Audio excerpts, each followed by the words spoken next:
नमस्ते दोस्तों। मंडे यानी 4 मई का दिन इंडियन स्टॉक मार्केट के लिए काफ़ी हलचल भरा हो सकता है। एक तरफ 5 बड़े राज्यों जिनमें से पश्चिम बंगाल, तमिलनाडु, असम, केरल और पौंडीचेरी के इलेक्शन रिजल्ट आने वाले हैं, और दूसरी तरफ ग्लोबल मार्केट से तनाव की खबरें आ रही है।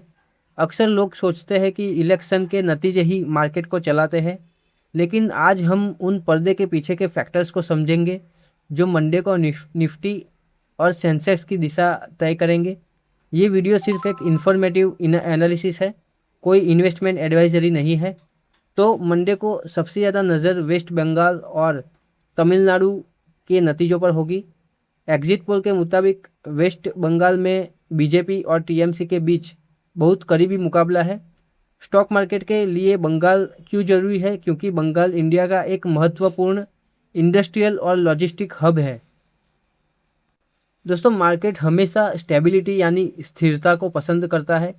अगर रिजल्ट एग्जिट पोल के मुताबिक आते हैं तो मार्केट उसे पहले ही डिस्काउंट यानी हजम कर चुका होता है। लेकिन अगर नतीजे किसी भी एक तरफ एकदम पलट जाते हैं तो मंडे को ओपनिंग सेशन में वॉलेटिलिटी दिख सकती है। हमने पिछले इलेक्शन में देखा है कि जब पॉलिटिकल इक्वेशंस बदलते हैं तो इन्वेस्टर शॉर्ट टर्म में थोड़ा सावधान हो जाते हैं। निफ्टी और सेंसेक्स इन नतीजों को एक सेंटीमेंट इंडिकेटर की तरह देख सकते हैं। इलेक्शन रिजल्ट वाले दिन निफ्टी और सेंसेक्स में गैप अप या गैप डाउन ओपनिंग होना आम बात है, लेकिन ध्यान रखने वाली बात यह है कि रिजल्ट के दिन पहली मूवमेंट अक्सर इमोशनल होती है, खास करके वो स्टॉक जो सरकारी नीतियों से जुड़े हैं, जैसे पीएसयू बैंक्स, डिफेंस और इंफ्रास्ट्रक्चर। इन सेक्टर में काउंटिंग के साथ साथ उतार चढ़ाव देखने को मिल सकता है। लेकिन यहाँ एक बात समझना बहुत ज़रूरी है, किसी भी स्टेट का इलेक्शन रिजल्ट मार्केट का लॉन्ग टर्म ट्रेंड नहीं बदलता। ये सिर्फ एक शॉर्ट टर्म सेंटीमेंट होता है। असली चीज़ तो ये है कि इलेक्शन रिजल्ट के बाद आने वाली पॉलिसीज़ कैसी होती है, उन पर निर्भर करता है। दोस्तों, अब इलेक्शन के शोर में हम एक बहुत बड़ी चीज़ भूल रहे हैं, वो है ग्लोबल जियोपॉलिटिक्स। इस वक्त यूएस और ईरान के बीच जो तनाव चल रहा है वो इंडियन स्टॉक मार्केट के लिए एक साइलेंट विलन साबित हो सकता है। अगर ये तनाव बढ़ता है और क्रूड ऑयल $120 के पार चला गया तो मार्केट पर प्रेशर आना लाजमी है।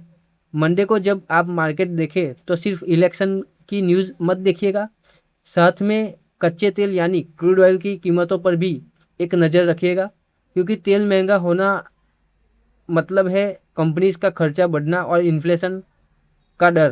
तो चलिए अब बात करते हैं मंडे सुबह की 9 बजे की, जब प्री ओपन सेशन शुरू होगा वहीं आपको पहला सिग्नल दे देगा। अगर हमें गैप अप ओपनिंग दिखती है तो समझिए कि मार्केट इलेक्शन रिजल्ट को लेकर पॉजिटिव हो सकता है। लेकिन अगर गिफ्ट निफ्टी और एशियन मार्केट लाल निशान में है तो इलेक्शन की अच्छी खबर के बाद भी मार्केट थोड़ा दबाव में रह सकता है। दोस्तों, सुबह 9:15 से 9:45 तक का जो पहला आधा घंटा होता है वो सिर्फ सेंटीमेंट का खेल होता है। एक समझदार इन्वेस्टर अक्सर मार्केट को थोड़ा सेटल होने देता है, उसके बाद ही अपना रुख तय करता है। दोस्तों, एक और दिलचस्प बात यह है कि पहले इलेक्शन रिजल्ट वाले दिन हम सिर्फ एफआईआईज का मुंह देखते थे, पर अब सीन बदल गया है। आज इंडिया में 16 करोड़ से ज़्यादा डीमेट अकाउंट है। हमारे देश के रिटेल इन्वेस्टर ने पिछले हर क्रैश में मार्केट को संभाला है।